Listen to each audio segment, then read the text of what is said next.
disclaimer I'll put up front is this is not government policy. This is a parliamentary committee input, broadly cross-partisan with a couple of wrinkles there. And there's no key messages except to acknowledge that everyone gets a tax cut, not just the select few. So thanks for that, Emma. The report itself now, as in the way as parliamentary reports, is with his executive government and the public service to chew on, which they're doing currently. So no hints. Sorry for anyone who turned up expecting hints about where we may land, but it is being taken seriously. Look, to set the scene, this was a very peculiar inquiry. The Minister, Tony Burke, approached me and asked me to chair it and said he wanted to set up a House Select Committee soon after the election. I say peculiar for a couple of reasons. It was a wicked problem, but we had no sense of where we wanted to land, quite genuinely. We did not embark on the inquiry with a set of answers or preconceived landing points. Very old-fashioned to follow the evidence and see where you go. Australia, though, for 25 years, best part of 3 decades, has been an outlier, if you look globally, in terms of having fully marketised employment services. We're a poster child, almost a kind of a curious circus animal for the OECD and other nations that come and look and go, well, of course, at one extreme is the Australian system. That's not to say that everything about it was bad. If you look, it was actually pretty cheap and efficient at helping or pushing people close to the labour market back into work so they didn't get stuck or scarred too long. Beyond that, it's a pretty short list of things that you'd say it did really well.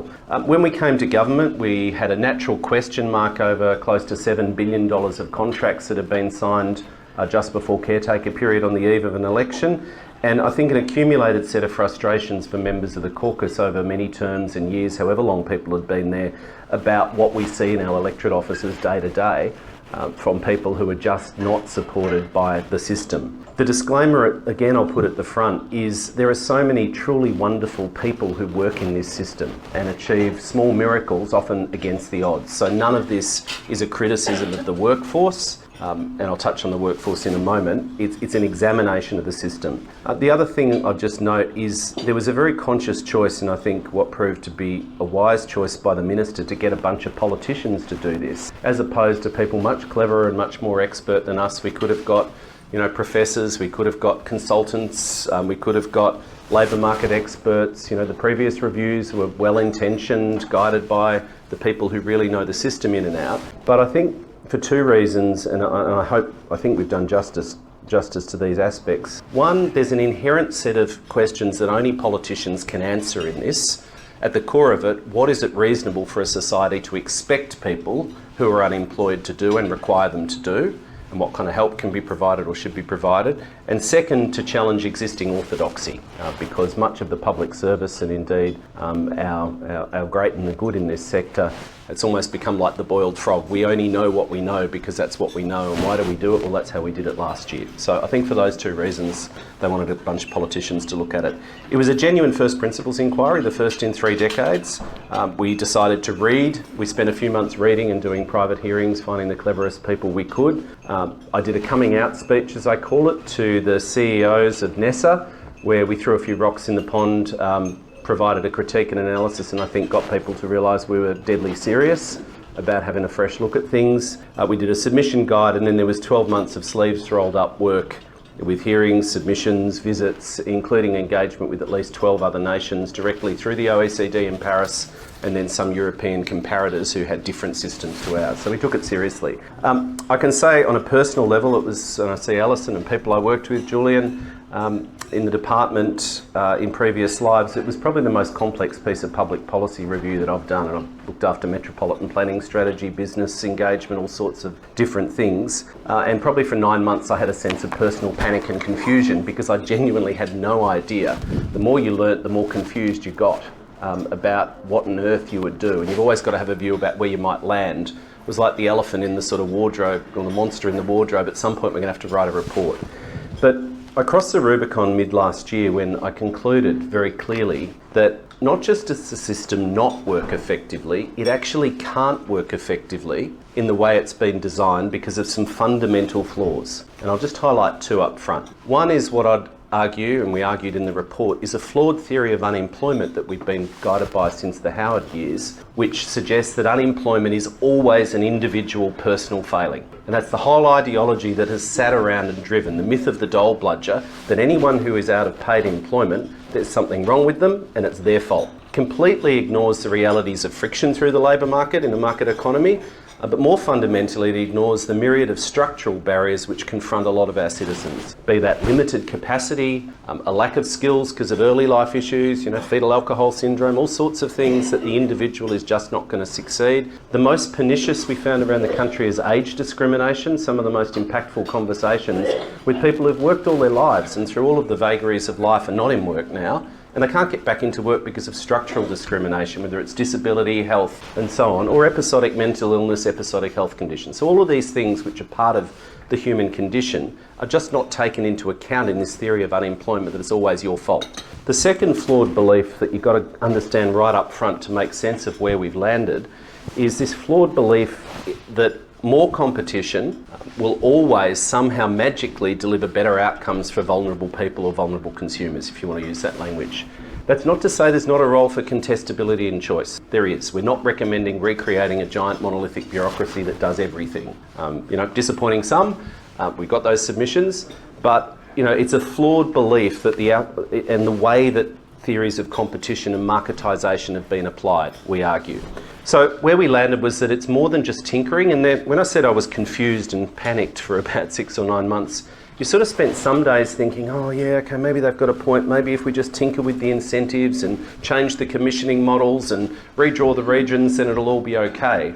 And then you spend other moments going, this is just crazy where we've ended up, where everyone's running around competing for outcome payments, shoving people into any job, whether it's suitable, because you can't pay your staff and run your service. And we got, 5 or 10 people all doing the same thing in a region in a Hunger Games style consulting model. So you kind of live between these two realities. But we concluded we need a fundamental rebuild. It shouldn't be controversial to say that full privatisation has failed, which is something we said, because even the Liberals, who love to outsource anything they can get their hands on, even they concluded in their previous term of government in the establishment of Workforce Australia that the largest share of the caseload would be brought back in-house to be overseen by the public sector through the digital online services. And that's indeed a reform direction which every country is going in, whatever the degree of marketisation and contestability and service partners, that it's cheaper and more efficient and more sensible to help those people closest to the labour market and activate them, whatever language you want to use, run by the public sector. So it shouldn't be controversial. Some days it is. We concluded that we no longer have a functioning national coherent employment service system. We've got an inefficient outsourced Centrelink compliance management system with some terrific people working throughout it that sometimes get people a job despite all of the barriers in their way. So it is a 648-page report, don't be scared. I'm just going to give you a quick headline summary of the case for the prosecution, if you like, the sort of flaws that we found, the key recommendations, and then seed the discussion around future of public services. So some of the summary of flaws and issues. It doesn't work for long-term unemployed people. The data's clear. We've got a red-hot labour market, yet the system has not prepared too many people on the long-term unemployment caseload for the jobs that are around now. Yes, human capital, yes, training, but so much of it's been driven by trying to meet points targets and mutual obligation requirements, because otherwise you get your payment cut off, rather than actually rationally investing in something that may benefit the person in front of you to get a job that's realistic in the labour market. Look, I think the figures probably understates it, but the previous review found that only 4% of employers anymore use the system. 4% use the public employment service system. Now, it's probably a bit more than that. I actually think that's probably an underestimate for a range of reasons. But even, double it, triple it. You're talking, you're lucky to get to sort of fingers and toes, if we're counting percentages, of people who use the public employment service system. Like I said, it's reasonably efficient for those closest to the labour market, but structurally, long-term unemployment just slowly kept growing, and the labour market economists said it's structurally higher than you would have predicted under the previous kind of public models. Second point I'd make is around mutual obligations. The Robodebt Royal Commission found that fraud in the welfare system is, to quote the Royal Commissioner Catherine Holmes, minuscule. The way we've applied mutual obligations, I'm not saying the existence of participation requirements, whatever you want to call them, every system in the developed world has some kind of participation requirements, and it's an inherently political question, stemmed from the 17 and 1800s with Victorian laws and, the problem of the unemployed, as the language used to be. But the way they've been applied is like using a nuclear bomb to kill a mosquito. If you actually look at what we've done to the system, it is tied up in red tape. Verging on 50% of a provider's time now is spent on policing mutual obligations, typing crap into the computer for Centrelink and dealing with the inefficient IT and administration. I mean, that's just mad. The frontline services are burdened and being drowned in red tape, and we have metrics around that. That's driving employers away, but it's also making many people less employable by requiring them to do things which either actively harm them, the constant mental health impacts of being rejected, being forced to apply for jobs that you know you're not going to get, forced to do training courses that tell 50-year-olds with a work history to get out of bed on time. I mean, all of those things can have a place and can have benefit, but the way they've been applied and the universality and the one-size-fits-all approach has actually not helped. We've designed the system, if you like, around the worst people in society and the worst providers, and everyone else gets lumped into that paradigm. Supply and demand, as I said, this flawed theory that if we only focus on supply ever more and somehow beat unemployed people ever harder, they'll magically get a job. The system should be about better connecting supply with demand, about both creating jobs, whether that's entry-level jobs through public contracts, social procurement, obligations and so on, or actually working with employers. Fourth issue I'd just note, the destruction of that sense of localism. Social capital's actually a thing. Alison, Julian and I used to write about this. Social capital's a real thing. It's relationships in communities, and it's at the local level that skilled caseworkers, good services actually have relationships with local businesses. I'll come to the market design flaws in a moment that mitigate against that. As well, the Commonwealth has no view on quality or a service model. One of the most impactful moments with the excellent bureaucrats, they're very skilled at what they do and what they've been asked to do, is we had all of them lined up. We had deputy secretaries and a secretary and first assistant secretaries and some assistant secretaries and this kind of whole phalanx in that giant room, the big committee room. It's all very serious. And I said, could someone explain to me what's a good service model? Could you just step me through? And we had the gaping fish. And the long awkward silence where everyone kind of goes, oh God, who's going to take that one? And someone made a valiant effort and said, well, we don't really have a view at the service model. We manage by KPIs and outcomes and stuff. That, as we concluded, is a genuine problem that the Commonwealth has no view on what a quality service is or how you run an employment service anymore. Competition. Look, the way that competition has been applied, we concluded, is a problem. And if you go to any town centre, I represent, Dandenong, multicultural place in Australia, one of the most socioeconomically disadvantaged municipalities. Go to any regional centre, Shepparton, Wodonga, we went to regional Australia. Pretty much every street corner, you'll find an employment service provider because we've got this theory of competition that's no one's questioned, that you need 4 or 5 providers doing largely the same thing, plus a bunch of DES providers, disability employment service, plus a transition to work youth provider. From employers' perspective, this is just crazy. Like, who are all these people? It's fragmented, there's no coherence to the service system, they're all knocking on their door desperate to try and chase an outcome payment. No wonder they disconnect. And so the fragmentation there is an inherent part of the design based on a flawed theory of competition. In 22% of the regions, we went to Cairns for example, but 22% of the regions, last tendering round, lost 100% of their providers. So all of the relationships with employers, all of the relationships with clients, bang, gone in a tendering round. You've got a whole new crop of people coming in. So it's an inherent problem in the market design. My 2 favourite paragraphs in the report are paragraph 2.94 and paragraph 2.49, strangely. Paragraph 2.94 makes the point that there's kind of 4 things that you really need to be confident on if you want to keep operating this massive quasi-market system with no direct government involvement. You've got to understand that a fair chunk of your money will go on profit and surplus. Fair enough. Nothing that you're not for profit, you're not for loss. So a bit of what you spend will go on that. The tendering costs run to hundreds of millions every round. So you've got to be confident you're going to get better value for money and better quality and so on out of the other end, because you're literally standing on the oval throwing away hundreds of millions of dollars of cash on tendering costs and lawyers and probity consultants and bids, and the taxpayer ultimately pays for every lease that closes and every new computer system that gets bought and all the new signs and logos. So it's hundreds of millions of dollars every round, as the OECD says. But then you've got an army managing the interface. Most of the public servants manage contracts and KPIs. And you've got significant proportion, about 20-30%, I think, don't hold me to the figure, of staff in the entities that do administration and contract management and quality management and reporting. So you've got to be confident with those 4 cost items that you're going to get better value for money from running this quasi-market than you would by changing the level of competition or bringing some stuff back in-house. I just also make the point with that kind of competition point that the theory of lots of competition and marketisation will get great innovation and great quality and it'll all be cool because everyone will compete and they'll specialise. The reality is, as every country that's operated a quasi-market like this, and I'm labouring this point because it's got a broader point for human services at the other end, every country that's run a quasi-market like this quickly or slowly figures out that government has to heavily regulate and prescribe the quasi-market because otherwise people profiteer grossly. So in the first round, even Howard figured this out pretty quickly. You had people getting a contract going, oh, this is pretty good. I just kind of won't employ many staff and I don't really care if I don't meet any KPIs because look, I made $17 million. I won't get another contract, but I made $17 million. So you actually have to heavily regulate. The point we've got to now is the department issues, 600-page manual that largely codifies and standardises and prescribes what people do.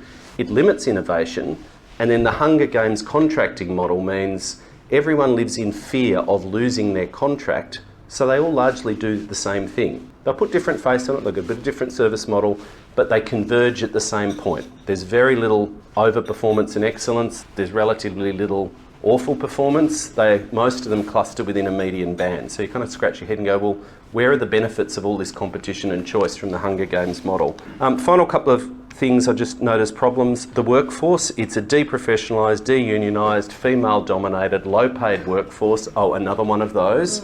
With a 40% annual churn, we've seen. 40%. If as you and I were talking, you did a PhD in this. Yep, 40% annual churn. The most important factor, if you had to pick one, to get a vulnerable or long-term unemployed person back connected with the labour market is a trusted relationship with a skilled case manager. Like, if you have to pick one, how on earth can you do that when you're de-unionised, deprofessionalised, and you've got 5 case managers in a year? You can't be vulnerable, you can't build trust, and it just doesn't work. The final thing I'd just note, for people furthest from the labour market, I won't labour the point, we could talk about it if you like, every human society has a cohort of people who are not meeting the threshold for a disability pension, whatever the society calls it, but everyone knows they're not going to compete in the private labour market, at least permanently. They might have episodic mental illness, they might have caring responsibilities, they might have some of the other structural barriers that we've talked about. In old-fashioned terms, they may be just not quite right. They're the people who, most days they're good and then they come into our electorate office and randomly scream at people. They're not bad people. We just need to think about how we care for and include people like that rather than expecting them to somehow do things which they're not going to be able to do. So the summary of the recommendations are we need a stronger public sector core to the system. We've suggested calling that Employment Services Australia. It'd provide the stewardship and the enabling functions for the system to work in regions and also for that online case management. Heresy, I know, in the sort of neoliberal market orthodoxy, we've also said that there should be some modest elements of direct service delivery by the Commonwealth Public Service, not for reasons of cost or efficiency, but so we get some skin in the game again and rediscover what delivering employment services is like and recreate that loop between service delivery and policy development. Good theory, any public policy school will say you need. Second area for reform would be mutual obligations and compliance. Compliance and mutual obligations will be part of the system, but they should operate in the background, not be the first thought that everyone goes to. There's a whole bunch of stuff, and that's paragraph 2.49, which I might touch on in a sec, about intrinsic versus extrinsic motivations. But we've said we need to broaden and tailor the mutual obligations rather than one size fits all, and not ask people to do things which will harm them or reduce their chances of getting a job, but ask them to do things which are in line with their goals, aspirations, capabilities, and their individual plan. We've also said quite clearly that the ability to impact a person's social security payment should only be made by a public servant. It shouldn't be automated and it shouldn't be outsourced, just as a matter of kind of ethics and base public administration. We said that we need to better connect the supply and demand, which means focusing on employers as well. We need a sort of a single front door, hide the wiring, if you like, for employers to overcome this fragmentation problem that's driving them away, and things like entry-level job social procurement. We've said clearly we need to dial back the level of competition and blow up, change the sort of regional structure and the market structure. What we've suggested is a larger number of smaller regions. The current regions are giant. They're drawn not to reflect regional labour markets, they're drawn to reflect this theory of Commonwealth procurement and ease of Commonwealth procurement, that you need a certain number of providers of a certain scale to be efficient, and therefore we draw the region that large. They're disconnected from employers, from councils, from chambers of commerce, from industry groups, people who actually have social capital to get people into work. So we've said, redraw the boundaries based on actual regional labour markets. Look at one mainstream provider per place with a very different commissioning model and market culture. If you take the OH&S example, I think Mark Considine gave me this in one of our discussions. If you take the OH&S regulatory culture, the inspector comes in and looks at the building, and there's a few things, if they see, you shut down. You know, if there's water dripping into the light, you shut down till it's fixed. Someone might die. But most things in an OH&S inspection become areas that you work on for quality improvement between the regulator and the service partner. They're not reasons to say, we've scored you, you're going to lose your contract, you die now, we'll get someone else. Like, you actually have a partnership model to improving in place. So if you've got a stronger public sector core that helps people steward in a region, that does better assessment, that streams people, and I think the analogy I used was, you use a GP to navigate the health system. You don't try and figure out which specialist and which diagnostic test you need. You go to your navigator, your GP dating agent. I think the minister was talking about if you go to an emergency department in a hospital, you don't give everyone the same operation and the same prescription, which too often is what we do now. So the public sector can do that stewarding and actually stream people, do proper, deeper assessment.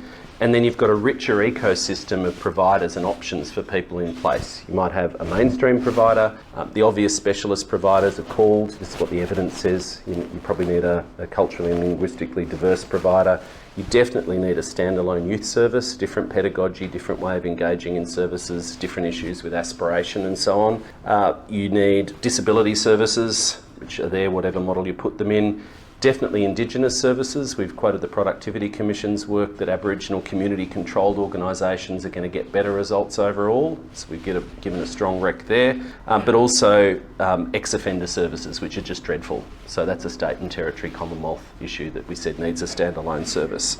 We've also given a really big push towards social enterprise, because for some people, social enterprise, for those furthest from the labour market, may be their journey back to the labour market. For others, it's their destination, and that's okay. So there's a range of recommendations we've given there. We can talk about it. If I'd wrap that up by saying our argument is we need to build a public sector capability at the core. That doesn't mean doing most of the case management, but it does mean knowing about case management and doing a bit of it. And it means the stewardship enabling functions in each region. It's a shift in philosophy from contracting everything out to contracting service partners in, which frankly is how most other human service areas actually work. This has become a weird outlier. If you think about health, education, vocational training, even parts of aged care, we didn't fully marketise everything. You've got a rich ecosystem of private, not-for-profit specialist services sitting around a public core to the system, and that's our argument, that we need to move back to that kind of model.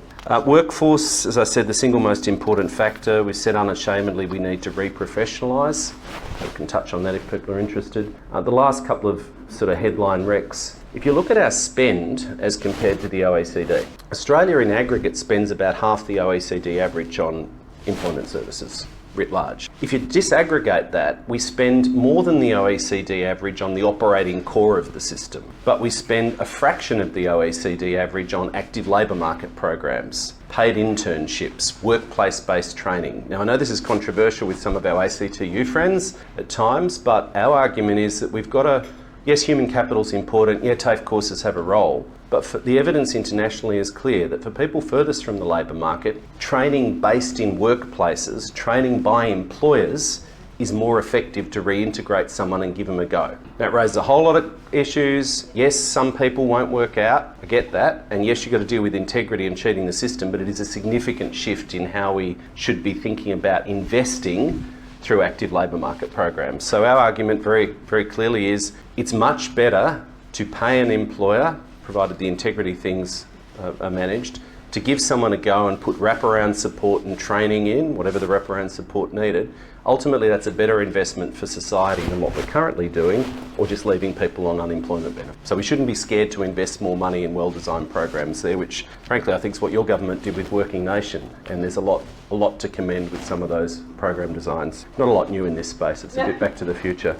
The very final thing is an independent regulator, and pretty much everyone agreed with that for all sorts of different reasons. Our proposal, but government will work it through, is that we need an independent regulator to set workforce standards, to set a view about quality frameworks and what a quality service should be, to take on that continuous learning function. I've got no time for this view of, that some providers have put, well, that's my IP, I'm not sharing my secret sauce. Basically, if you want to take taxpayer money to deliver these kind of services, you should be required to share your learnings, whether it's community of practice, through the regulator, across the system, otherwise don't play.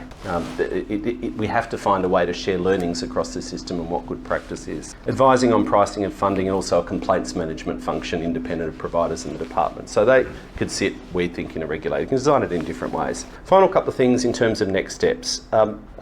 Some people within government have said, look, this is an excellent report, we're looking at it, but why is it so bloody long? I said, well, two things. One, if you want to get your head around it, read the chair's summary, the chair's forward, it's an excellent forward, I might say, and read the 1 or 2 page chapter summaries at the start of each chapter. That's all you need to read to get the gist of the report.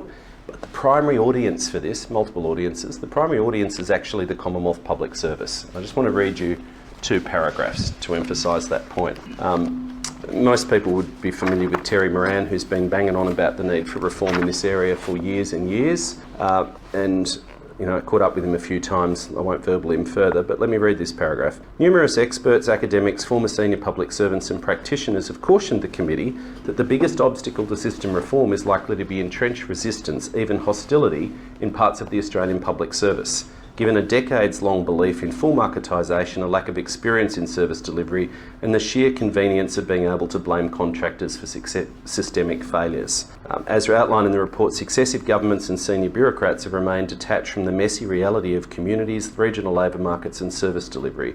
As with other privatisations, bureaucrats and politicians avoided direct responsibility for systemic failures and public discontent by blaming contracted providers. The shift proposed in this report is significant, and challenging orthodoxy brings risk, but change is essential as the current system simply does not and cannot work. And I hope that they're chewing on it well, but a big part of the reason we wrote such a comprehensive report is to take every possible argument, every piece of evidence we got, dissect it and put a view. There's very few loose ends or loose threads that were left from the evidence. They're in there, we'll see what they make of it. The final point I'd make, and this is for all of us in terms of sort of going forward with this topic, paragraph 16.6, central to any serious effort to reform the system and improve outcomes for long-term unemployed and disadvantaged Australians will be a fundamental change in both political and community attitudes to unemployed people and recipients of income support. Most Australians want to work. Most Australians do not cheat the system. Those who do cheat the system or are otherwise persistently or deliberately non-compliant should be dealt with via social security compliance mechanisms. But it's absolutely critical that everyone's not lumped into that paradigm. And I go on to quote the Royal Commissioners from Robodebt, that very evocative paragraph there where she makes that point in relation to Robodebt. So look, the final thing to set the discussion, that's employment services as best I could sort of do a 648-page report in about 25 minutes. Some of the interesting things that come out of that for those public sector policy nerds like me and others in the room I know, what are the implications more broadly for public sector, public service reform? Chapter 2, if you're a public sector nerd, read Chapter 2. It's the case for the prosecution or the critique and analysis. It's a direct challenge or punch in the head to some of the neoliberal orthodoxy that we've now had for 20 to 30 years and new public management theories and quasi-market models. New public management levers absolutely have a place, but we've overused them. That's effectively where we landed, and they've gone well beyond their limits. Targets, choice and competition, quasi-market regulation, they've got a place. But we've really challenged the orthodoxy on outsourcing and said government has to be smarter about how and when the private sector or the not-for-profits are engaged or contracted in, not contracted out, and challenge this view that's built up, it's an ideology the Libs preach, that the private sector is always somehow magically cheaper or more efficient or more effective. The evidence is really clear that's simply not always true. There are things Absolutely, you can contract out, you can buy in expertise. There's commercial expertise and other sorts of things you don't have or will go stale in the public sector. But we really need to have skin in the game as one of our conclusions, and that's a lesson across a whole range of other areas. Core public sector service capability and having a view on service models and what you're commissioning. To put it in plain terms, if you think about in state governments got themselves for a while without any in-house rail engineering expertise or too little, how do you know if you're buying $100 million of crap or not if you're not an informed, smart customer? And how do you remain an informed, smart customer if you don't have some in-house capability? So it's an issue and a question right across government. If you had to pick one, I'd probably say ICT is still the biggest issue with that at the moment. Cheap and efficient, and I'll end here. Cheap and efficient, though, are not the only measures that we should be thinking about in this discussion more broadly. Quality public services are a sign of a civilised society, and they need great skilled public servants to deliver them. Doesn't mean doing every activity, but that shouldn't be a controversial statement. And the language of cheap and efficient seems to have become, for too long, the dominant thing. It's the only thing which we value or talk about. And the Finance Department absolutely has a role to play in maintaining discipline, but they shouldn't be specifying what we're trying to buy. You know, society should also be asking what is good, what is right, what is fair, what is needed for business and people. And they're values-based questions which are in the realm of the political. So, circle back to where I started. It's a serious bit of work. Yes, it has a narrow application in relation to employment services, but I think there's some broader conversations and things for the labour movement as a whole about our view about public sector capability and public sector service delivery and how we kind of get that balance right. So I'll end there and happy to sort of have a chat or take some questions. Thanks, Emma.